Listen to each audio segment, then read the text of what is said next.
اینکلوزنگ اسپونڈیلائٹس کیا چیز ہوتی ہے؟ جس میں ریڑھ کی ہڈی بالکل جام ہو جاتی ہے اور ریڑھ کی ہڈی کے مختلف قسم کے کرو ہوتے ہیں، ٹھیک ہے جی، ایس شیپ میں ایک کرو ہوتا ہے، ریڑھ کی ہڈی یوں آ رہی ہوتی ہے، اس میں کیا ہوتا ہے کہ اس میں پوری ریڑھ کی ہڈی جام ہو جاتی ہے اور کچھ چیزیں ہوتی ہیں جو کہ ڈائٹ سے مائنس کرتے ہیں کہ جناب آپ نے یہ چیزیں نہیں کھانی اور یہ چیزیں ایڈ کرنی ہے، جس کے ساتھ اس ڈیزیز کی سیویرٹی کم ہوتی جائے گی۔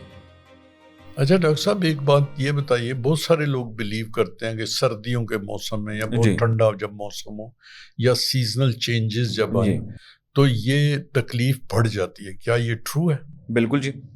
کسی بھی باڈی میں یہ ایگزسٹ کرتی ہے، ٹھیک ہے، تو لازمی سی بات ہے کہ وہ ویدر کے ساتھ اس میں سمٹمز میں اپ ڈاؤن لازمی رہتا ہے۔ جی جی، پلس یہ ہے کہ کچھ ایسا ڈائٹ بھی ہوتا ہے، مثال کے طور پر آپ کو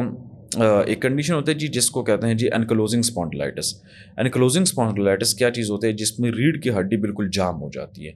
اور ریڑھ کی ہڈی کے مختلف قسم کے کرو ہوتے ہیں، ٹھیک ہے جی، ایس شیپ میں ایک کرو ہوتا ہے، ریڑھ کی ہڈی یوں آ رہی ہوتی ہے، اس میں کیا ہوتا ہے کہ اس میں پوری ریڑھ کی ہڈی جام ہو جاتی ہے اور بالکل اسٹریٹ ہو جاتی ہے، جی جی، یعنی بانس کی طرح، بیمبو کی طرح، پھر دھیرے دھیرے وہ یوں سی شیپ میں ہونا تو بندہ یوں آگے کی طرف ایسے جھکنا شروع کر جاتا ہے۔ اب اس کے اندر کیا ہے، خاص اسی ڈیزیز کے اندر ایسے کچھ ڈائٹ ہے، ایسے کچھ خوراک ہے، اگر آپ وہ لیتے ہیں، وہ کنزیوم کرتے ہیں تو اس کی سیویرٹی اور تیز ہو جاتی ہے۔ ہم کیا کرتے ہیں کہ ایکسرسائز کے ساتھ ساتھ پھر ان کو کوئی اینٹی انفلیمیٹری جو نیچرل ڈائٹ ہے اس پہ پھر ڈالتے ہیں اور کچھ چیزیں ہوتی ہیں جو کہ ڈائٹ سے مائنس کرتے ہیں کہ جناب آپ نے یہ چیزیں نہیں کھانی اور یہ چیزیں ایڈ کرنی ہے، جس کے ساتھ اس ڈیزیز کی سیویرٹی کم ہوتی جائے گی۔